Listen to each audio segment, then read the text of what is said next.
Hello दोस्तों, good evening, Radhe Radhe. आप सभी का स्वागत है आपके अपने यूट्यूब चैनल प्रतिष्ठा हिंदी ज्ञानधारा में। तो आप सभी बताइएगा, आप सभी कैसे हैं। उम्मीद करती हूँ कि आप सभी अच्छे होंगे और मन लगाकर पढ़ाई भी कर रहे होंगे। तो दोस्तों, आप सभी को पता तो चल ही गया होगा कि शिक्षा सेवा चयन आयोग की तरफ से टीजीटी पीजीटी की जो नई तिथि है वो घोषित कर दी गई है। तो जितने भी लोगों की पढ़ाई बीच में रुक गई थी वो लोग फिर से जो है अपनी पढ़ाई को कंटिन्यू कर लें, और जिनकी तैयारी बहुत अच्छी पहले थी वो अपनी तैयारी को और बेटर करें रिवीजन के द्वारा। ठीक है। और अगर देखा जाए तो आयोग ने जो है टाइम भी दिया है। टीजी टीजीटी में तो काफ़ी टाइम है। टीजीटी की अगर हम परीक्षा की बात करें तो इसकी परीक्षा आपकी दिसंबर में होने वाली है। दिसंबर में 18-19 दिसंबर को आपकी टीजीटी की परीक्षा होगी। अगर देखा जाए आज की डेट से तो हमारे पास 4.5 महीना है, और 4.5 महीना में अगर दिन के अकॉर्डिंग हम देखें तो कम से कम मुझे लगता है 137-38 दिन मिल रहे हैं हमें तैयारी के लिए। तो ये टीजीटी का है। और अगर हम पीजीटी के एग्ज़ाम डेट की बात करें तो पीजीटी का जो एग्ज़ाम डेट है वो 15 और 16 अक्टूबर की डेट है। ठीक है। और अगर इसके अकॉर्डिंग हम देखें तो हमारे पास आज के हिसाब से अगर देखा जाए तो हमारे पास टोटल 2.5 महीना है। 2.5 महीना में आप देख सकते हैं 74-75 दिन हमें मिल रहा है, जिसमें से और अगर 1-2 दिन आप माइनस कर दीजिए तो आपके पास टोटल मान लीजिए 70 दिन हैं जो आप अच्छे से तैयारी कर सकते हैं। तो अभी भी कुछ बिगड़ा नहीं है, आप अभी से अपनी तैयारी को जारी कर सकते हैं। जो लोग बीच में अपनी तैयारी छोड़ चुके थे वो फिर से रिवीजन शुरू कर दें, और मुझे लगता है कि इतने दिन में आप कवर कर सकते हैं। बस एक टारगेट लेके चलिएगा, हर एक दिन एक प्रैक्टिस सेट जरूर कीजिए। एक प्रैक्टिस सेट कीजिए, जो भी आपके प्रीवियस ईयर पेपर है उनको सॉल्व कीजिए। जहाँ से भी प्रैक्टिस सेट आपको मिल रही है आप प्रैक्टिस सेट जरूर लगाइए। और अगर आप टेलीग्राम ग्रुप से जुड़ के प्रैक्टिस सेट लगाना चाहते हैं तो आप मेरे टेलीग्राम ग्रुप को भी ज्वाइन कर लीजिए। और मैंने जैसा कि बोला है रक्षाबंधन के बाद मैं जो है क्विज स्टार्ट करने वाली हूँ, तो बिल्कुल सही सुना है। मैं जल्दी ही जो है उसकी सूचना अपने टेलीग्राम ग्रुप में दे दूँगी। तो जितने भी लोग उस क्विज को करना चाहते हैं, और उसमें आपको एक ही क्विज नहीं मिलेगी सरस्वती पांडे या गोविंद पांडे की, और भी बहुत सी क्विज मिलेंगी। हिंदी सब्जेक्ट से तैयारी करने वाले हर छात्र के लिए बहुत इम्पॉर्टेंट वो क्विज होने वाली है। तो अगर कोई भी जुड़ना चाहता है तो आप पहले मेरे टेलीग्राम ग्रुप को ज्वाइन कीजिए, वहाँ पे आपको सारी सूचना दे दी जाएगी 1-2 दिन के अंदर ही। ठीक है। हम लोग भी प्रयास यही कर रहे हैं कि जल्द से जल्द वो सूचना आप तक पहुंचा दी जाए, और ये जो क्विज वाली चीज़ें हैं उनको हम जल्दी से जल्दी शुरू भी कर दें। तो बस थोड़ा सा सब्र करिए, चीज़ें आपके सामने जल्द ही मिलेंगी। तो टेलीग्राम ग्रुप को ज्वाइन कीजिए। टेलीग्राम ग्रुप ज्वाइन करने के लिए आप मेरे चैनल के डिस्क्रिप्शन में जा सकते हैं, और वहाँ पे लिंक पड़ी है, वहाँ से आप लिंक पर क्लिक करेंगे तो डायरेक्ट आप टेलीग्राम ग्रुप को ज्वाइन कर लेंगे। और अगर नहीं होता है तो आप मुझे कमेंट बॉक्स में कमेंट करके बताइएगा, मैं आपको पर्सनली टेलीग्राम ग्रुप की लिंक दे दूँगी। और जितने लोग जुड़ चुके हैं उनका बहुत बहुत धन्यवाद है। तो चलिए, बस ये थोड़ी सी जानकारी थी जो देनी ज़रूरी थी, तो मैंने सोचा अभी क्लास के दौरान ही दे दूँ। बाकी क्लास की शुरुआत करते हैं। आज हमें पढ़ना है निर्गुण धारा प्रेम मार्गी सूफी शाखा। इसके पहले हमने जो है निर्गुण धारा में संत कवियों को पढ़ लिया है। जितने लोग नहीं पढ़े हैं वो मेरी पुरानी वीडियोस जाके वहां से संत कवियों का अध्ययन कर सकते हैं।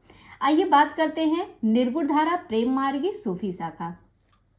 इसमें देखिएगा पहला पॉइंट दिया गया है, भारत में सूफी धर्म का प्रचार प्रसार 12वीं शताब्दी में ख्वाजा मोइनुद्दीन चिश्ती ने किया था। बात करें भारत में तो भारत में सूफी धर्म का जो प्रचार प्रसार हुआ था वो कब हुआ था, वो 12वीं शताब्दी के आसपास हुआ था। और ये प्रचार प्रसार भारत में किया किसने था, तो इसका प्रचार प्रसार करने वाले जो लेखक हैं वो है ख्वाजा मोइनुद्दीन चिश्ती जी। इन्होंने भारत में इसका प्रचार प्रसार किया था, किसका, सूफी धर्म का। और कब किया था, 12वीं शताब्दी में। समय को याद रखिएगा, 12वीं शताब्दी में। आगे बढ़ते हैं। आगे हम बात करेंगे सूफी धर्म की संक्षिप्त रूपरेखा। अभी तो हमने ये जाना सूफी धर्म का जो प्रचार प्रसार है वो कब शुरू हुआ, तो वो 12वीं शताब्दी में शुरू हुआ था। और किया किसने था, तो मोइनुद्दीन चिश्ती ने किया था। ये आप जान चुके हैं। अब इनकी हम रूपरेखा को थोड़ा देख लेते हैं। तो आप जानते हैं सूफी धर्म, पहले इस्लाम आया। इस्लाम जो है, इस्लाम को 2 भागों में इन्होंने डिवाइड किया। जो सूफी धर्म की रूपरेखा है आप उसको समझिएगा। तो इस्लाम है, इस्लाम को 2 भागों में डिवाइड किया गया, शरा और बेशरा। ठीक है, शरा और बेशरा। शरा को हम सनातनी कहते हैं और बेशरा को हम सूफी कहते हैं। इन्हीं की हम संक्षिप्त रूपरेखा देख रहे हैं। तो आप जानते हैं सूफी धर्म किस में आता है, इस्लाम में आता है। आपने देखा इस्लाम को 2 भागों में डिवाइड किया गया, एक हो गया शरा और दूसरा हो गया बेशरा। शरा को सनातनी और बेशरा को सूफी। तो हमें सूफी के बारे में अध्ययन करना है। तो फिर जब बात करेंगे बेशरा, तो बेशरा को जो है, बेशरा के अंतर्गत 4 संप्रदाय हैं। कितने संप्रदाय हैं बेशरा के अंतर्गत? 4। एक है, पहला है चिश्ती संप्रदाय, दूसरा है सोहरावर्दी संप्रदाय, तीसरा है कादरी संप्रदाय और चौथा है नक्शबंदी संप्रदाय। तो ये प्रश्न बनता है कि सूफी धर्म में कितने संप्रदाय हैं। ठीक है, तो सूफी धर्म में 4 संप्रदाय हैं, चिश्ती संप्रदाय, सोहरावर्दी संप्रदाय, कादरी संप्रदाय और नक्शबंदी संप्रदाय। तो इन्हें हम याद कैसे करेंगे, इसके लिए एक ट्रिक है, चीसू कान। चीसू कान, चीसू कान मतलब चीसू नाम की कोई लड़की है, उसका कान जो है बहुत सॉफ्ट है, ऐसा समझिएगा। चीसू नाम की कोई लड़की है तो उसका कान जो है बहुत सॉफ्ट है। मैंने ये बोला, आप समझ गए। तो देखिए, ची से हो जाएगा चिश्ती, सू से हो जाएगा सोहरावर्दी संप्रदाय, कान में का वर्ड लेंगे, का से हो जाएगा कादरी और ना से हो जाए नक्शबंदी। तो चीसू का कान बहुत सॉफ्ट है, सॉफ्ट से हो जाएगा सूफी, बहुत सॉफ्ट है यानी कि सूफी। ठीक है, ऐसा लग रहा है सॉफ्ट सूफी सेम है। तो इस तरीके से आप इनको याद कर लीजिएगा कि चीसू का कान, चीसू नाम की कोई लड़की है, उसका कान बहुत सॉफ्ट है। तो याद हो जाएगा कौन कौन से संप्रदाय थे, 4। अब बात करेंगे चिश्ती संप्रदाय के अंतर्गत कौन कौन आते हैं। तो चिश्ती संप्रदाय जो है, इसमें आपके आते हैं साबरी और निजामी। साबरी और निजामी जो है ये चिश्ती संप्रदाय के अंतर्गत हैं। आगे बात करें सोहरावर्दी में, तो सोहरावर्दी में आते हैं जलाली, मखदूमी, मीरन शाही, दौला शाही और इस्माइल शाही।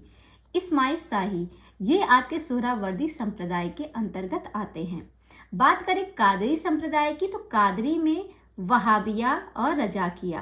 कादरी में कौन आता है, वहाबिया और रजाकिया, ये दोनों कादरी संप्रदाय में आते हैं। और नक्शबंदी में कोई नहीं आता।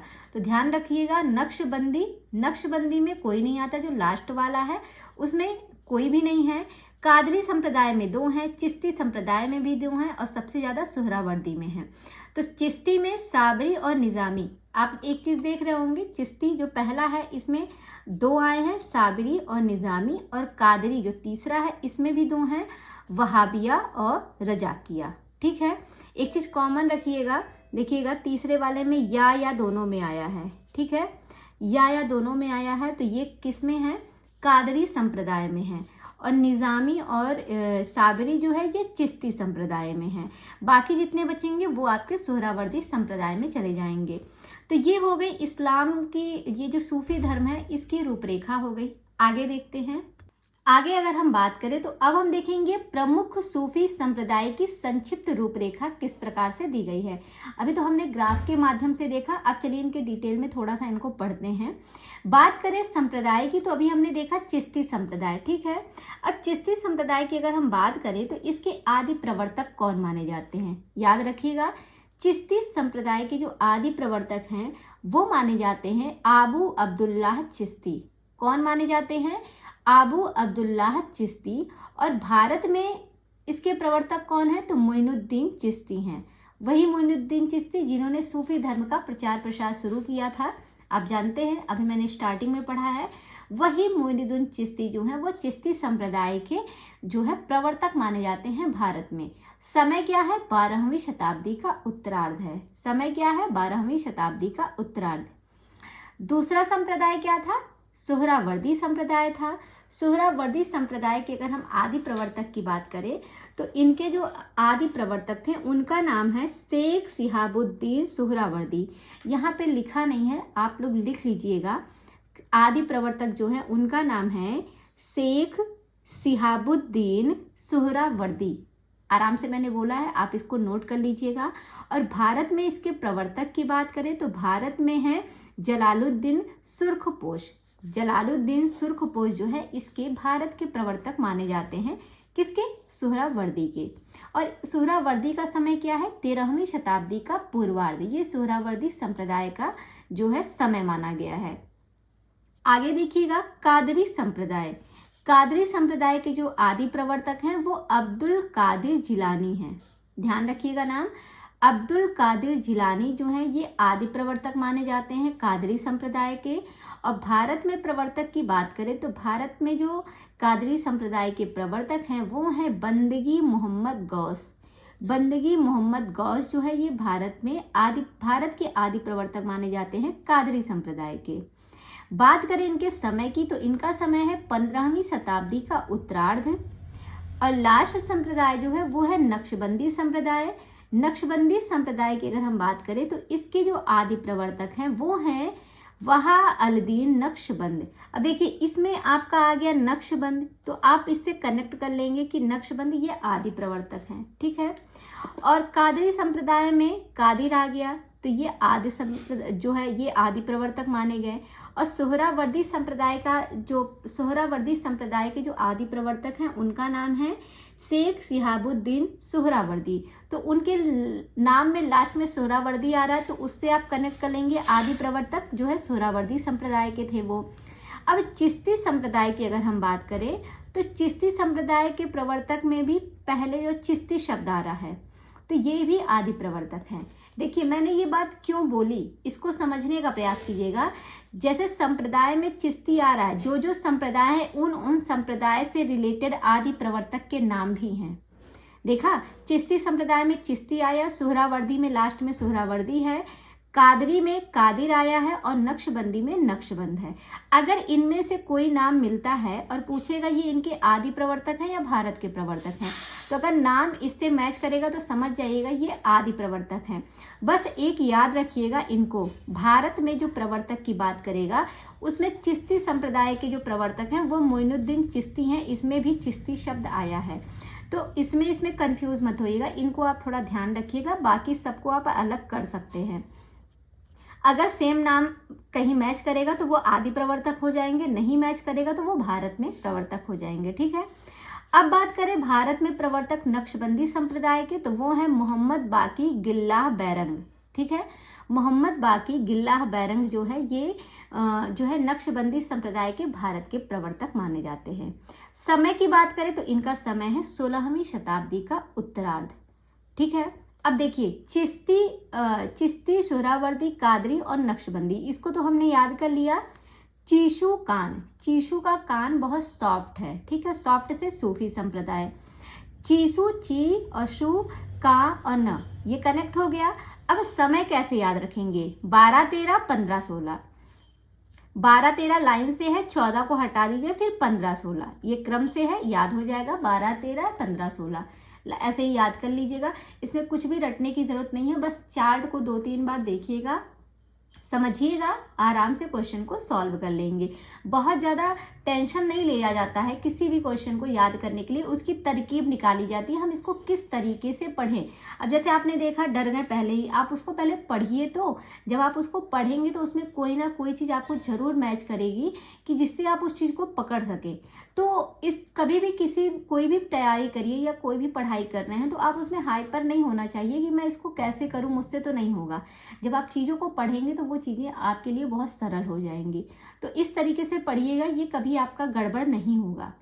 आगे देखिएगा, अगला पॉइंट है सूफी दर्शन को तसव्वुफ कहते हैं। सूफी शब्द की व्युत्पत्ति के संबंध में निम्नलिखित मत है।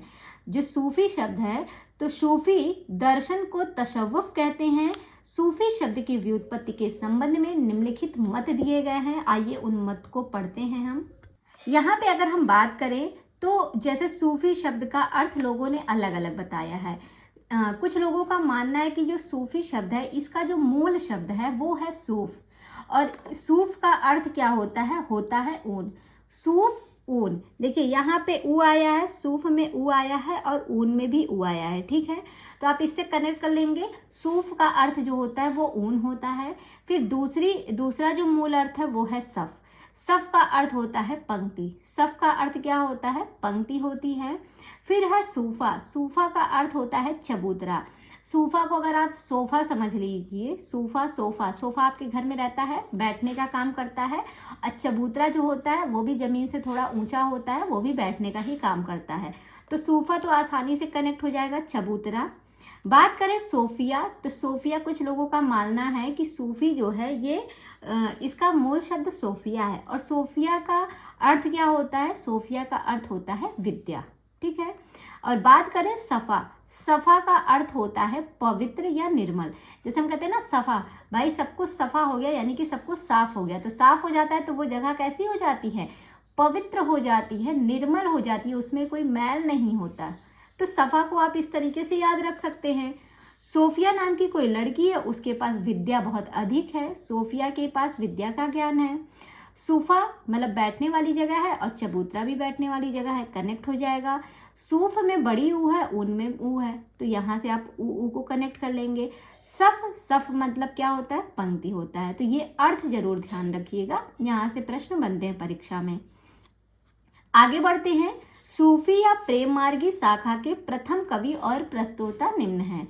अब देखते हैं सूफी या प्रेम मार्गी शाखा के जो प्रथम कवि हैं और उनके प्रस्तोता कौन कौन हैं। तो देखिए अगर हम बात करें सबसे पहले प्रस्तोता की, तो सबसे पहले आते हैं गणपति चंद्र गुप्त। तो गणपति चंद्र गुप्त जो हैं, इन्होंने सूफी शाखा की अगर हम बात करें तो सूफी शाखा का प्रथम कवि किसको माना है? तो इन्होंने माना है असाइद को। गणपति चंद्र गुप्त ने सूफी शाखा का प्रथम कवि असाइद को माना है। जब इनको प्रथम कवि माना है तो इनकी रचना को भी प्रथम रचना माना होगा इन्होंने। तो असाइद की जो पहली रचना है हंसावली, इसी को जो है गणपति चंद्र गुप्त ने सूफी प्रेम मार्गी शाखा का प्रथम काव्य माना है। जो कि समय की बात करें तो 1370 इसका समय है, इस रचना का समय है। तो समझ में आया। गणपति चंद्र गुप्त के अनुसार अगर पूछा जाएगा कि सूफी शाखा का प्रथम कवि कौन माना गया है, तो वो माने गए हैं असाइद। कौन माना गया है? असाइद माने गए हैं। और अगर हम बात करें इनको याद करने की, तो आप इनको याद रख सकते हैं। देखिएगा कैसे याद करेंगे। देखिए कहते हैं यहाँ पे लिखा है गढ़। आप लोग जानते हैं, आप लोगों ने संस्कृत में गढ़ पढ़ा होगा, यमाता राजभान सलगा, आप जानते हैं ये वाला सूत्र। तो जब गढ़ पढ़ना होता है, यगड़ मगड़ तगड़ जगड़ आता है ना, तो जब गढ़ पढ़ना होता है, अगर आप किसी के सामने ऐसे पढ़ने लगी तो क्या होगा? हंसी आएगी कि नहीं आएगी? लोगों को हंसी आएगी ना सुन के। तो गढ़ पढ़ने में हंसी आती है, को कनेक्ट करिएगा। कोई व्यक्ति है वो गढ़ पढ़ रहा था, गढ़ों को यगड़ मगड़ तगड़ जगड़, जब उसको पढ़ रहा था तो उसको हंसी आ रही थी, ठीक है। अब मान लिया कोई व्यक्ति एक बार हंसा, ठीक है, 2 बार हंसा, ठीक है, 3 बार हंसा तो भी ठीक है। लेकिन सोचिए वो अगर 70 बार हंसेगा, कितनी बार? अगर वो 70 बार हंसेगा तो सब लोग क्या कहेंगे? कहेंगे ऐसा है, अगर इतना ही हंसना है तो साइड में जाके हंसो।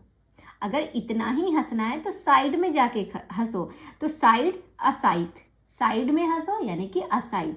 तो हंसना से हो जाएगा हंसावली, और 70 बार 1370 इसका समय हो गया। और अगर 70 बार हंसना है तो साइड में जाके हंसो, साइड यानी कि असाइद। कनेक्ट हो गया, समझ में आ गया। कोई व्यक्ति था वो गढ़ पढ़ रहा था, यगड़ मगड़ जगड़ तड़, गढ़ से हो जाएगा गणपति। गढ़ को पढ़ रहा था तो वो 1 बार हंसा, 2 बार हंसा, तो वो 70 बार हंसने लगा। तो जब वो कई बार हंसने लगा तो सबने कहा अगर तुम्हें 70 बार हंसना है तो तुम साइड में जाके हंसो। साइड से असाइड, और समय भी याद हो जाएगा, कनेक्ट हो जाएगा ना अच्छे से। और हाँ, गणपति चंद्र गुप्त के साथ साथ मोतीलाल मिनारिया ने भी जो है असाइद को ही इसका प्रथम कवि माना है सूफी शाखा का। मोतीलाल मिनारिया, यहीं पे लिख लीजिए, मोतीलाल मिनारिया ने भी माना है। अब बात करें दूसरे प्रस्तोता है रामकुमार वर्मा।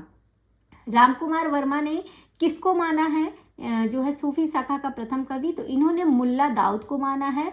मुल्ला दाऊद की जो रचना चंदायन है, जो कि 1379 ईस्वी में लिखी गई है, इसको इन्होंने सूफी शाखा का प्रथम कवि माना है। कैसे याद करेंगे? कहेंगे इसको याद करने के लिए आप याद करिएगा कि मुल्ला, यहाँ पे मुल्ला दाऊद है ना, तो मुल्ला से ले लीजिएगा। मुल्ला जी ने राम के नाम पर चंदा दिया था, और कितना चंदा दिया था? 1369 रुपए दिए थे। चंदा में कि जो चंदा दिया जाता है ना राम के नाम पे, तो कहते हैं भाई राम के नाम पर तो मुल्ला ने 1379 रुपए चंदा दिए थे। राम के नाम पर मुल्ला ने कितना चंदा दिया? 79 रुपए का चंदा दिया। 1379 रुपए में का चंदा दिया था। याद हो जाएगा, चंदा से चंदा एंड मुल्ला से मुल्ला दाऊद। तो राम के नाम पर किसने चंदा दिया? मुल्ला ने दिया। कितना दिया? 1379। आगे देखिएगा, हजारी प्रसाद द्विवेदी। हजारी प्रसाद द्विवेदी की अगर हम बात करें तो इन्होंने जो है ईश्वर दास को जो है सुप्रेम मार्गी शाखा का प्रथम कवि स्वीकार किया, और ईश्वर दास की रचना जो है वो है सत्यवती कथा, जो कि 1501 ईस्वी में लिखी गई है। कैसे याद करेंगे इसे? तो ध्यान रखिएगा, जो अगर हम बात करें हजारी प्रसाद द्विवेदी की, तो इनको ऐसे याद करिएगा। कहते हैं कि हजारों बार भी अगर हमें बोलना पड़े तो भी सत्य बोलो, तभी ईश्वर की प्राप्ति होती है। हजारों बार भी अगर बोलना पड़े तो आप एक ही सत्य बोलो, जो सत्य है वही एक सत्य बोलो, तभी ईश्वर की प्राप्ति होती है। हजारों बार से हजारी प्रसाद द्विवेदी, हजारों बार भी बोलना पड़े तो सत्य ही बोलो, वो एक ही सत्य बोलो। भाई सत्य तो एक ही होता है। अगर झूठ आप पकड़ेंगे तो झूठ के अनेक चेहरे होते हैं, लेकिन सत्य तो एक ही होता है ना। तो वही एक ही सत्य बोलो, तभी ईश्वर की प्राप्ति होगी, यानी कि ईश्वर दास की ये रचना है। समय के साथ कनेक्ट हो गया।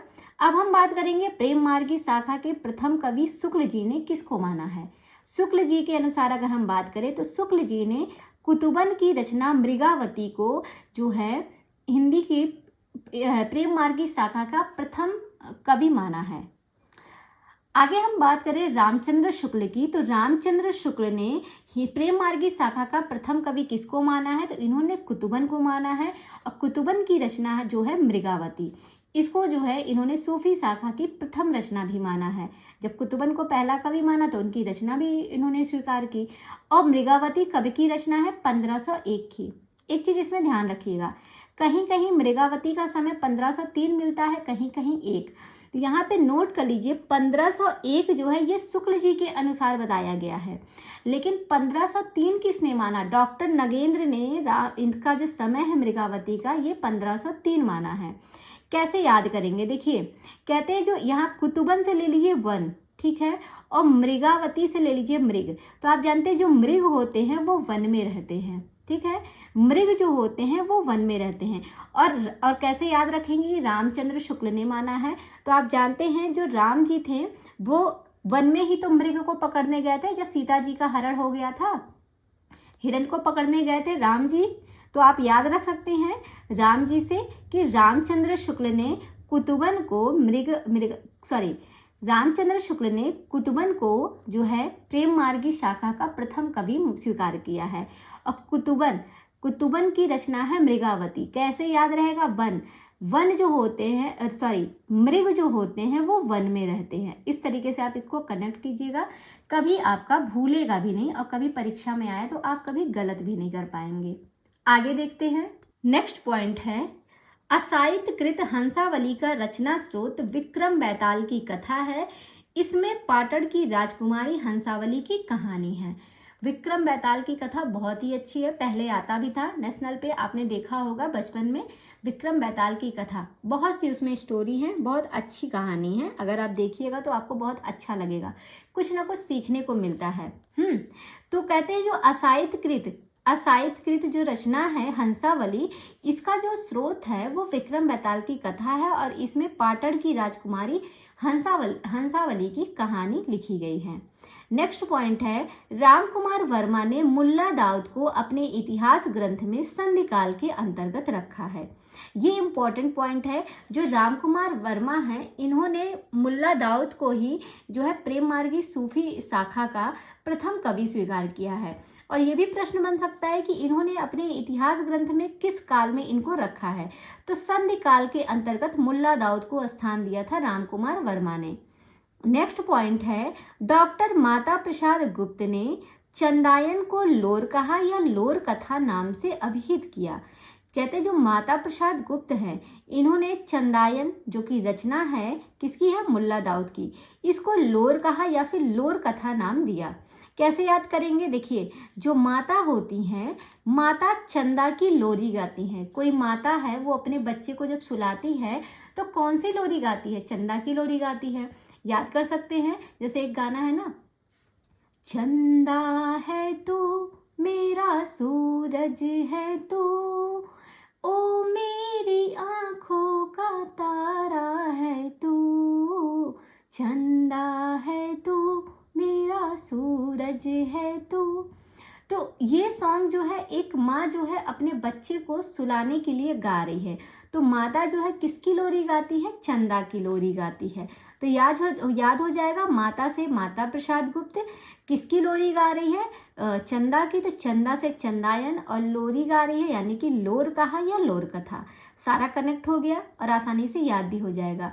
मेरे गाने की मेरी आवाज़ पे मत जाइएगा, मुझे पता है कि मेरी आवाज़ गाने के लिए नहीं बनी है, न मैं इतना अच्छा गाती ही हूँ, पर याद करने के लिए अगर ज़रूरत पड़े तो मैं सुना देती हूँ। सुन लीजिएगा, कान थोड़ा सा धैर्य बना के सुन लीजिएगा, भले ही गाना ना पसंद आए, पर याद करने के लिए कुछ ना कुछ तो करना पड़ता है। कहा जाता है ना, मजबूरी में गधे को भी बाप बनाना पड़ता है। तो याद करना है तो आप मेरी आवाज़ आपको सुननी ही पड़ेगी, क्या कर सकते हैं। चलिए, ये तो हो गई मजाक की बात, आगे देखिएगा। आगे बात करें तो हिंदी के प्रमुख सूफी कवि और उनके काव्य निम्नलिखित हैं। तो आइए इनके सूफी कवियों को हम पढ़ लेते हैं और उनके काव्यों को भी देख लेते हैं। है तो काफ़ी बड़ा, वीडियो लंबी हो जाएगी, लेकिन एग्ज़ाम की घड़ी करीब आ रही है तो मैंने सोचा कि इसको पूरा पढ़ा ही दूँ। जितना जल्दी हो सके मैं भी इसको ख़त्म कर दूँ, ताकि आप लोगों की परीक्षा की घड़ी तक ये टॉपिक आप लोगों का ख़त्म हो जाए।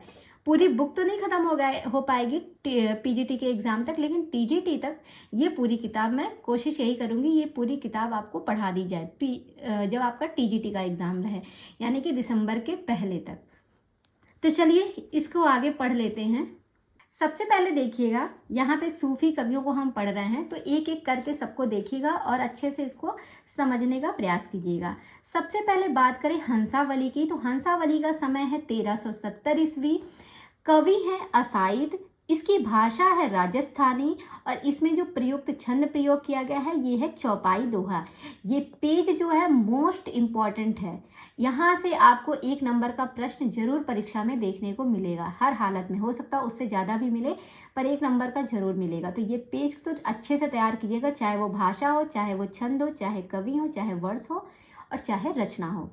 तो हंसावली को आपने पढ़ा अभी, हंसावली का समय कैसे याद करेंगे कि हंसावली, कोई व्यक्ति हंस रहा है 2 से 3 बार हंसा, ठीक है, लेकिन अगर कोई 70 बार हंस रहा है तो हम क्या कहेंगे, हम कहेंगे भाई साइड में जाके हंस लो।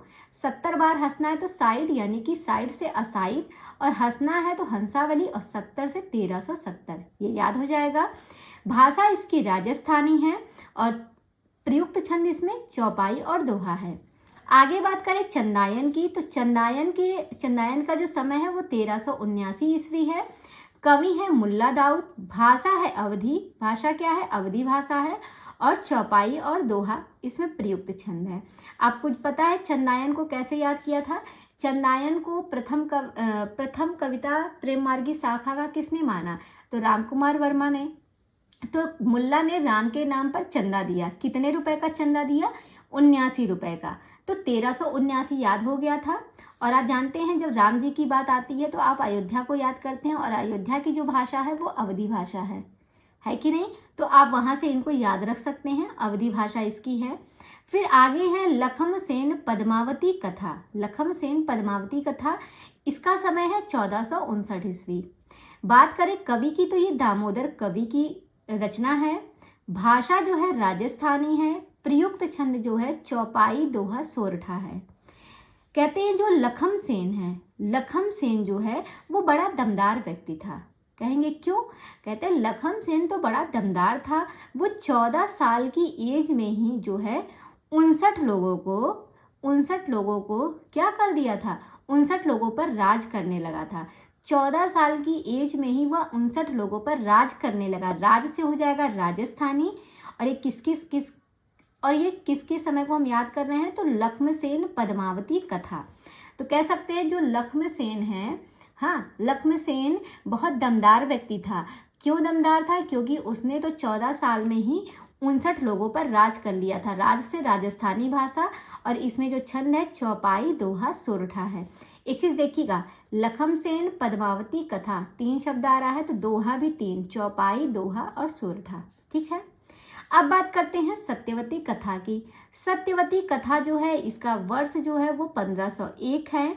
रचना है ईश्वर दास की। भाषा इसकी अवधि है। छंद की बात करें तो दोहा और चौपाई छंद में प्रयोग किया गया है। तो इसको अभी हमने बताया कि मतलब कैसे याद करेंगे। हजारी प्रसाद द्विवेदी ने इसी को जो है प्रेम मार्गी सूफी शाखा का प्रथम जो है कवि स्वीकार किया है, ईश्वर दास को। तो इनको याद करेंगे कि 1000 बार भी अगर हमें बोलना पड़े तो हमें सत्य ही बोलना चाहिए, वही एक सत्य बोलना चाहिए। ये ईश्वर भी कहते हैं और तभी हमें ईश्वर की प्राप्ति होती है। ठीक है, और इसकी भाषा है अवधि। अब बात करते हैं मृगावती। मृगावती जो है, आप जानते हैं रामचंद्र शुक्ल ने मृगावती को प्रेम मार्गी सूफी शाखा का प्रथम काव्य माना है। और मृगावती जो रचना है ये 1501 की है शुक्ल जी के अनुसार, और डॉक्टर नगेंद्र के अनुसार 1503 है। कवि की बात करें तो कुतुबन की ये रचना है। भाषा इसकी अवधि है, दोहा चौपाई शैली है, दोहा चौपाई छंद है। तो वन में मृग रहते हैं, याद हो जाएगा, वन में मृग रहते हैं। ठीक है, अब बात करते हैं माधवानल कामकंदला। माधवानल कामकंदला ये 1527 ईस्वी की रचना है। लेखक की बात करें तो ये गणपति की रचना है। माधवानल कामकंदला 1527। भाषा इसकी राजस्थानी है और इसमें सिर्फ दोहा छंद प्रयोग किया गया है। जो गणपति की रचना है माधवानल कामकंदला, इसका समय 1527 है। इनकी भाषा राजस्थानी थी और इसमें केवल दोहा छंद प्रयोग किया गया। आगे बात करेंगे पद्मावत। पद्मावत का जो समय है वो 1540 है। आप जानते हैं पद्मावत का समय तो सभी को याद ही है अच्छे से, कितना है? पद्मावत का समय 1540 है। पद्मावत जैसी की रचना है। पद्मावत की जो भाषा है वो अवधि है, और अगर इससे बहुत ज़्यादा पूछेगा तो ठेठ अवधि पूछेगा। इसकी जो भाषा है वो ठेठ अवधि है। प्रयुक्त छंद इसमें जो है चौपाई और दोहा है। समझ में आ गया? आगे बढ़ते हैं। अगली रचना जो है वो है मधुमालती। मधुमालती की अगर हम बात करें तो मधुमालती जो है इसका समय है 1545 ईस्वी, और ये रचना है मंझन की। देखिए कैसे याद करेंगे इसको। मंझन को बना लीजिए मंजन, मंझन लिखा है मंझन को आप बना लीजिए मंजन। और मंजन जो है वो एक मधु और मालती, 2 लड़कियां हैं, एक मधु नाम की लड़की है, एक मालती नाम की लड़की है। तो मधु और मालती नाम की जो लड़कियां हैं, 2 लड़कियां हैं मधु और मालती, ये क्या करती हैं? ये 4-5 रुपए वाला मंजन करती है। कितने रुपए वाला? 4-5 रुपए वाला ये मंजन करती हैं। ठीक है, तो 4-5 से इसका समय याद हो जाएगा 1545। 45 लास्ट वाला याद रखिए, क्योंकि आप जानते हैं सूफी शाखा में जो है ज़्यादातर रचनाएं जो है वो 1500 के आसपास लिखी गई हैं। तो 45 को जरूर ध्यान रखिएगा। तो मधु और मालती जो है वो क्या करती हैं? 4-5 रुपए का मंजन करती हैं। देखिए क्या होता है, हम मृगावती और मधुमालती में बहुत कंफ्यूज होते हैं। मैं भी कंफ्यूज होती थी, तो मुझे लगता है आप लोग भी हो रहे होंगे। तो दोनों को ऐसे याद रखिएगा। मृगावती जो मृग होते हैं वो वन में रहते हैं, और मधु और मालती जो है 4-5 रुपए का मंजन करती थी। मंजन से मंझन याद हो जाएगा। अब ऐसा ना हो कि कोई मधु या मालती नाम की कोई लड़की हो, वो मेरा वीडियो देख रही हो तो सोच रही होंगी मैं मेरे ऊपर क्यों बना दी। भाई ऐसी कोई बात नहीं है, मैंने इसको बस याद करने के लिए बताया है। अगर आपका नाम होगा तो अच्छी बात है कि आपको अपने नाम से आप इस समय को याद कर सकती हैं आसानी से। ठीक है, आगे बढ़ते हैं। देखिएगा इसकी भाषा की बात करें तो भाषा इसकी अवधि है, और इसमें भी जो है आपके दोहा और चौपाई छंद प्रयोग किए गए हैं। दोहा और चौपाई छंद। आगे बढ़ते हैं। अगला देखिएगा, अगली रचना है माधवानल कामकंदला चौपाई। और माधवानल कामकंदला चौपाई की बात करें तो ये 1556 ईस्वी में लिखी गई है। इसके लेखक हैं कुशल लाभ जी। भाषा जो है वो राजस्थानी है। प्रयुक्त छंद की बात करें तो प्रयुक्त छंद चौपाई, दोहा, सोरठा है। कैसे याद करेंगे? माधवानल कामकंदला चौपाई 3 शब्द आ रहे हैं, और 3 इसमें छंद भी है, चौपाई, दोहा, सोरठा। जैसे हमने ऊपर याद किया था लखनसेन पद्मावती कथा, 3 शब्द उसमें भी आया था। तो उसमें भी हम जान रहे थे कि 3 छंद का प्रयोग किया गया है, चौपाई, दोहा, सोरठा। तो इसमें भी 3 शब्द आया, तो 3 छंद इसमें भी प्रयोग हुआ, चौपाई, दोहा और सोरठा। ये चीजें कॉमन है, मतलब थोड़ा सा आप इसको ध्यान रखेंगे तो कभी गड़बड़ नहीं होगा, रटने की जरूरत नहीं है। भाषा क्या है? राजस्थानी है। बात करें प्रेम विलास प्रेम लता की कथा, तो प्रेम विलास प्रेम लता की कथा ये रचना किसकी है? ये जटमल की है। 1556 ईस्वी में लिखी गई है, याद रखिएगा। 1556 में प्रेम विलास प्रेम लता की कथा जो है ये किसके द्वारा लिखी गई? जटमल के द्वारा लिखी गई थी 56 में। और तो कह सकते हैं जटमल ने 5-6 प्रेम कथा सुनाई थी, जो कि विलास वाली कथा थी। प्रेम लता की प्रेम विलास वाली कथा किसने सुनाई थी? 5-6, तो जटमल ने सुनाई थी। ऐसे याद कर सकते हैं कि जटमल ने प्रेम और लता को प्रेम विलास की 5-6 कथा सुनाई थी। ऐसे कनेक्ट कर लीजिएगा कि जो जटमल थे उन्होंने क्या किया, इन्होंने प्रेम और लता जो है स्त्री और पुरुष है, इनको प्रेम विलास की कितनी कथा सुनाई थी? 5-6 कथाएं सुनाई थी। और भाषा उसकी क्या थी? राजस्थानी भाषा थी। ऐसे याद रख सकते हैं। आगे देखिएगा, अगली जो रचना है वो है रूप मंजरी। रूप मंजरी 1568 ईस्वी की है, नंददास की रचना है, ब्रज भाषा है, दोहा, चौपाई, इसमें छंद है। देखिए इसको कैसे याद करेंगे, यहाँ पे लीजिए रूप शब्द, ठीक है, और यहाँ पे लीजिए 68 और यहाँ पे लीजिए नंद भौजाई वाला रिश्ता यहाँ भी आ गया। कहते हैं जो नंद होती है ना, नंद जो होती है वो चाहती है कि हम अपनी भाभी से हमेशा सुंदर दिखें, ठीक है, हर नंदों का यही काम है।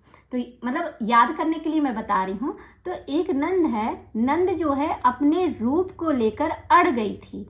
अड़ से 68, नंद जो है अपने रूप को लेकर अड़ गई थी और बरबर कर रही थी। जब अड़ गई थी कि मतलब मेरा रूप बड़ा सुंदर है, तुमसे सुंदर मेरा रूप है, आपसे सुंदर मेरा रूप है, तो जब अड़ गई थी तो वो अड़ गई यानी कि अपनी जिद पे आ गई और बरबर करने लगी। बरबर से ब्रज भाषा कनेक्ट हो गया। समझ में आया कैसे याद करेंगे? अगर जो लोग मेरी वीडियो देख रहे हैं अगर वो किसी की भाभी होंगी तब तो उनको बड़ा मजा आएगा, लेकिन वो नंद भी अगर होंगी तो थोड़ा सा दुख पहुंचेगा। तो याद कर लीजिएगा, मैं भी नंद हूँ, ठीक है, मैं नंद हूँ और भाभी बनने वाली हूँ, तो मैं दोनों रिश्तों में आने वाली हूँ। मतलब देखा जाए तो मैं नंद बन चुकी हूँ, भाभी बनने वाली हूँ कुछ ही दिनों में। तो इस तरीके से लेकिन याद रख सकते हैं। पर मेरी नंद और भाभी दोनों ही बहुत अच्छी हैं, और मैं भी नंद के रूप में और भाभी के रूप में देखा जाए तो हाँ कह सकते हैं अभी तो अच्छी हूँ, बाकी पता नहीं। तो चलिए ये तो हो गई याद करने की बात। आप याद रख सकते हैं जो नंद होती हैं वो अपने रूप को लेकर अड़ गई थी, और अड़ गई थी तो बरबर कर रही थी, ठीक है। और छंद क्या है? दोहा और चौपाई छंद है। आगे देखिएगा, अगली रचना है माधवानल कामकंदला। ये 1584 ईस्वी में लिखी गई थी, आलम के द्वारा। भाषा है अवधी और इसमें जो छंद है वो चौपाई, दोहा, सोरठा छंद है। अच्छा, एक चीज आप लोग देख रहे होंगे कि माधवानल कामकंदला 3 लोगों के द्वारा लिखी गई है कि नहीं। मैं इसकी ट्रिक नहीं बता रही थी, क्यों? क्योंकि मुझे यहाँ तक आना था। अब तीनों को मैंने पढ़ दिया, अब मैं इसकी ट्रिक बताती हूँ आप कैसे तीनों में अंतर समझेंगे और तीनों का समय कैसे याद रखेंगे। तो सुनिएगा, देखिएगा। सबसे पहले ऊपर वाले माधवानल कामकंदला से हम शुरू करते हैं। 1 मिनट रुक जाइएगा बस थोड़ा सा। ये देखिए, सबसे पहले अगर बात करें तो यहाँ पे है गणपति जी का, ठीक है। ये माधवानल कामकंदला जो कि 27 में लिखी गई है, भाषा राजस्थानी है। मेरी एक छोटी सी स्टोरी है, उस स्टोरी को सुनिएगा और दिमाग में बिठाइएगा। देखिएगा, कहते हैं कि 27 लोग गणपति की पूजा करने राजस्थान जाते हैं। तो जब वहां पहुंचते हैं तो उनको जो है चारपाई पर बिठाया जाता है, ठीक है। उनको कहाँ पर बिठाया जाता है? उनके लिए चारपाई बिछाई जाती है और चारपाई पर बिठाकर उनसे उनकी कुशलता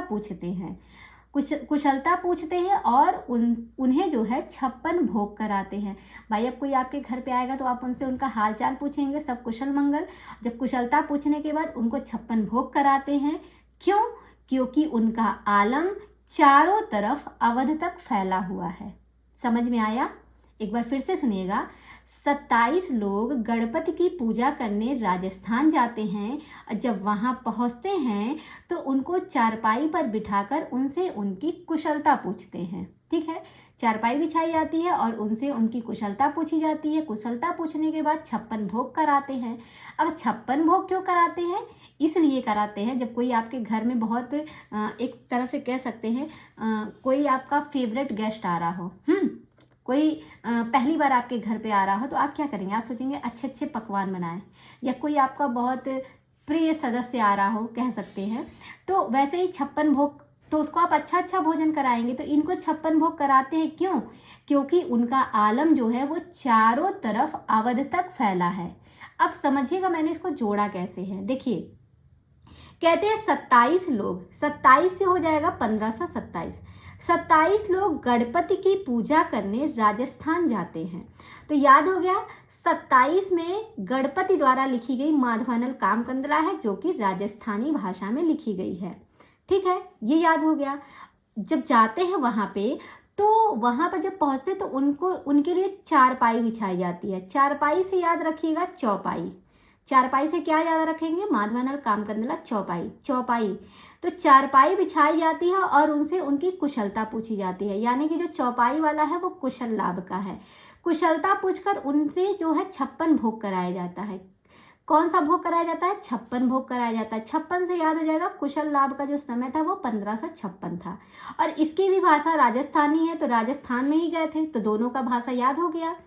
जब कुशलता पूछने के बाद 56 भोग कराया जाता है, फिर पूछा जाता है क्यों इनको 56 भोग कराया गया, तब बताते हैं कि इनका जो है आलम, इनका आलम चारों तरफ से 84 को कनेक्ट करना, इनका आलम चारों तरफ अवध तक फैला है। इनका आलम यानी कि आलम की जो रचना है वो 84 में लिखी गई और किस भाषा में है? अवधी भाषा में है। तो इनका आलम चारों तरफ अवध तक फैला, इसलिए इनको 56 भोग कराया गया। स्टोरी आपको याद हो गई? नहीं याद हुई है? एक बार इस स्टोरी को लिखिएगा, 2 से 3 बार पढ़िएगा और सबको समझिएगा कि कैसे कैसे कनेक्ट किया गया है। और मैं गारंटी लेती हूँ अगर आप इस तरीके से पढ़ेंगे तो कभी भी एग्जाम में आए तो आप कभी गड़बड़ नहीं करेंगे। अब बात करें अगर छंद की, तो सबसे पहला जो है जो गणपति का है, उन्होंने बस दोहा छंद का प्रयोग किया। चौपाई वाले में 3 शब्द आए हैं, तो चौपाई, दोहा, सोरठा आ गया। अब बचा एक आलम वाला, तो आलम में भी सेम वही छंद है, भाषा अलग है लेकिन छंद सेम वही है, चौपाई, दोहा, सोरठा। समझ में आ गया? अब आगे बढ़ते हैं, देखिएगा आगे बात करें तो अगली जो रचना है वो है छिताई वार्ता। अगली रचना है छिताई वार्ता और इसका जो समय है वो है 1590 ईस्वी। और बात करें कवि की तो ये रचना है नारायण दास की। भाषा इसकी राजस्थानी ब्रज भाषा है। और छंद की बात करें तो इसमें दोहा और चौपाई छंद का प्रयोग किया गया है। कैसे याद करेंगे? देखिए, छिताई में से ताई शब्द को ले लीजिए। जो ताई होती हैं, 90 साल की ताई जो है वो हमें नारायण की कथा सुनाती हैं। ऐसे याद करिएगा, ताई से याद करिएगा, जो छिताई हो जाएगा। ताई 90 कितने साल की है? ताई की एज ज़्यादा हो गई होगी, तो कहिएगा कि 90 साल की ताई जो है वो हमें नारायण की कथा सुनाती हैं। नारायण से नारायण दास हो जाएगा। आगे देखिएगा, अगली जो रचना है वो है चित्रावली। चित्रावली की बात करें तो इसका जो समय है वो 1613 ईस्वी है। और ये किसकी रचना है? ये उस्मान की रचना है। भाषा इसकी अवधी है। और अगर छंद की बात करें तो चौपाई और दोहे छंद में ये लिखी गई है। तो इसको कैसे याद करेंगे? कहते हैं, इसको याद करिएगा, 1613 इसका समय है ना, तो कहते हैं 13 चित्र उससे सुंदर है। उससे हो जाएगा उस्मान, 13 से हो जाएगा 1613 और चित्र से हो जाएगा चित्रावली। 13 चित्र उससे सुंदर है। उससे यानी कि उस्मान, इनकी रचना है चित्रावली। तो ये आसानी से कनेक्ट हो गया। आगे बढ़ते हैं। अगली जो रचना है वो है रस रतन। रस रतन जो है ये 1618 ईस्वी में लिखी गई। किसकी रचना है? पोहकर कवि की है। अवधी भाषा है। और छंद की बात करें तो दोहा और चौपाई छंद में लिखी गई है। कैसे याद करेंगे? कहते हैं, देखिए, कोई व्यक्ति है, जब वो मार्केट में जाता है कोई सामान लेने, ठीक है, कोई सामान लेने गया तो उससे पूछा जाता है ना, भाई कितने का मिला? पूछा गया कि कितने का मिला, तो वो कहता है कि रस 18 रुपये, रस जो है 16 रुपये का और रतन जो है 18 रुपये का मिला।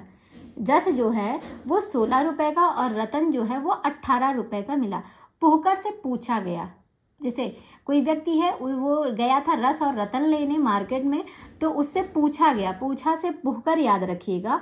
अब पूछा गया कि भाई कितने का मिला, तो उन्होंने कहा रस 16 रुपए का और 18 रुपए का रतन मिला। भाषा अवधि है, छंद दोहा और चौपाई है। आगे देखिएगा, आगे बात करें तो अगली रचना है ज्ञानदीप। ज्ञानदीप का जो समय है वो 1619 है। कवि की बात करें तो कवि है शेख नवी। भाषा है अवधि, छंद है दोहा और चौपाई। कहते हैं इसको याद कैसे करेंगे, कहते हैं 16 से 19 साल, यहाँ समय को देखिएगा, 16 से 19 साल में जो हमारा ज्ञान होता है वो बड़ा नवा नवा होता है। ज्ञान से कहते हैं 16 से 19 साल के बीच में जो हमें ज्ञान मिलता है, ज्ञान से ज्ञानदीप, वो ज्ञान कैसा होता है, बड़ा नवा नवा होता है। नवा से शेख नबी को याद करिएगा, याद हो जाएगा। शेख नबी की रचना है ज्ञानदीप और 16 से 19 यानी कि 1619 इसका समय है। आगे देखिएगा, अगली रचना है नल दमयंती। नल दमयंती जो है ये 1625 ईस्वी की रचना है। इसके लेखक है नरपति व्यास जी। अवधि भाषा है, दोहा चौपाई छंद है। नल दमयंती नरपति, ठीक है, नर नल दोनों सेम है, याद हो जाएगा। और 1625 ईस्वी की। आगे है हंस ज्वाहिर। हंस ज्वाहिर जो है 1371 ईस्वी की रचना है। कब की है? हंस ज्वाहिर 1371 की है। कासिम शाह की रचना है। भाषा इसकी अवधि है और किस छंद में लिखी गई है? तो दोहा और चौपाई छंद में लिखी गई है। किस छंद में? तो दोहा और चौपाई छंद में लिखी गई है, याद रखिएगा। इन्हें कैसे याद रखेंगे? तो इन्हें याद करिएगा कि जैसे कोई व्यक्ति है वो कहता है कि कसम से हंस ने जवाहिर खा लिया, तो कितना? 31। कसम से यार हंस ने 31 जवाहिर खा लिया। कसम से यानी कि कासिम शाह हो जाएगा। कसम से हंस ने जवाहिर खा लिया 31 जवाहिर, या फिर कह सकते हैं 1731 जवाहिर खा लिया। तो इस तरीके से इसको कनेक्ट करिएगा, याद हो जाएगा समय के साथ। आगे बात करें, अगली रचना है नलचरित। नलचरित 1641 ईस्वी की है। एक है नल दमयंती। नल दमयंती नरपति व्यास की है और नलचरित 1641 की है। मुकुंद सिंह की रचना है। भाषा इसकी अवधि है, दोहा चौपाई छंद है। फिर बात करें इंद्रावती की, तो इंद्रावती जो है ये 1744 ईस्वी में लिखी गई है। नूर मोहम्मद की रचना है। भाषा अवधि है, छंद दोहा और चौपाई है। और लास्ट रचना है अनुराग बांसुरी, जो कि 1764 ईस्वी में लिखी गई है। नूर मोहम्मद की रचना है। अवधि भाषा है और बरवे चौपाई छंद है। देखिए बरवे बांसुरी, अनुराग बांसुरी में बरवे चौपाई छंद है। अब इन दोनों को कैसे याद रखेंगे? देखिए कहते हैं कोई व्यक्ति है कहता है, इसको याद रखिएगा, कहते हैं कि जो इंद्रावती है, कोई व्यक्ति वो कहता है इंद्रावती नूर के समान है। इंद्रावती नाम की कोई लड़की है, वो कैसी है? वो तो नूर के समान है। कोई तारीफ कर रहा है, जैसे लड़के होते हैं ना, लड़कियों की तारीफ करते हैं, तो कोई लड़की होगी इंद्रावती नाम की, तो कहते हैं पता है इंद्रावती तो नूर के समान है। तो कहते हैं तो चबा ले उसको। भाई अगर नूर के समान है तो चबा ले। चबाले से याद हो जाएगा 44। कहते हैं भाई अगर इंद्रावती नूर के समान है तो चबा ले। तो वो क्या कहते हैं? वो कहते हैं कि अरे कैसे चबा लूं, कैसे चबा लूं, उसके प्रति तो अनुराग है। उसके प्रति क्या है? उसके प्रति तो मेरा अनुराग है। अनुराग से अनुराग बांसुरी, अनुराग से अनुराग बांसुरी हो जाएगा। और अनुराग बांसुरी का समय कितना है? 1764 ईस्वी है, ठीक है। तो कहते हैं कि इंद्रावती जो है वो नूर के समान है। तो कहते हैं तो चबा ले अगर इतना नूर के समान है। तो कहते हैं नहीं यार, इंद्रावती को कैसे चबा लूं, उसके प्रति तो मेरा अनुराग है। और इसी बात की तो मुझे ठेस है। ठेस यानी कि 64 ऐसे पढ़िए, 64 यानी कि ठेस, याद हो जाएगा। इसी बात की तो मुझे ठेस है कि मेरा उसके प्रति अनुराग है, मैं उसको चबा नहीं सकता। तो ठेस यानी कि 64 याद हो जाएगा। 1764 इसका समय है। तो इस तरीके से हमने जो है हिंदी के प्रथम सूफी कवि और उनके काव्यों को देखा और ट्रिक के साथ पूरा प्रयास यही किया कि आपको सारी की सारी रचनाएं समय के साथ याद हो जाए। अगर आपको ये क्लास पसंद आई है तो प्लीज़ वीडियो को शेयर कीजिए, लाइक कीजिए और अगर चैनल को अभी तक सब्सक्राइब नहीं किया है तो चैनल को भी सब्सक्राइब कीजिए और जितना ज़्यादा हो सके इस वीडियो को शेयर कीजिए। देखिए, जब हम कोई चीज़ ट्रिक से पढ़ाते हैं ना तो क्लास लंबी हो जाती है। भले ही मैं ज़्यादा टॉपिक नहीं कवर कर पाती, लेकिन क्या होती है, बताने से क्लास लंबी हो जाती है और अगर मैं बताऊँ ना तो आप लोगों को समझ में नहीं आएगा। चीज़ों को आसान करना है तो हमें उसको जो है समझाना पड़ेगा कि इसको आप कनेक्ट कैसे करें, कैसे मैं इस चीज़ को पढ़ी हूँ, ताकि आप भी उस चीज़ को पढ़िए और उसी तरीके से आप भी याद करिए। आपसे गुजारिश यही है कि थोड़ा सा आप लोग भी सपोर्ट दिखाइए और मेरे चैनल को जितना हो सके अपने दोस्तों में शेयर कीजिए और कमेंट करके प्लीज़ बताया करिए कि आपको क्लास कैसी लगी। आपका एक कमेंट मुझे और मोटिवेट करता है मुझे अच्छी अच्छी वीडियो लाने के लिए, और जितना ही जल्दी आप लोग कमेंट करेंगे, जितने भी अच्छे उतनी ही जल्दी मैं लाइव क्लास भी जल्दी ही लेना शुरू करूँगी, क्योंकि परीक्षा की घड़ी आने वाली है। तो हाल फिलहाल में मैं भी सोच रही हूँ लाइव क्लास लेना शुरू करूँ ताकि आपकी पढ़ाई और बेहतर हो सके। ठीक है, तो अगर आप लोग चाहते तो कमेंट करके ज़रूर बताइएगा। तो मिलते हैं कल शाम 6 बजे, तब तक के लिए बाय बाय, टेक केयर।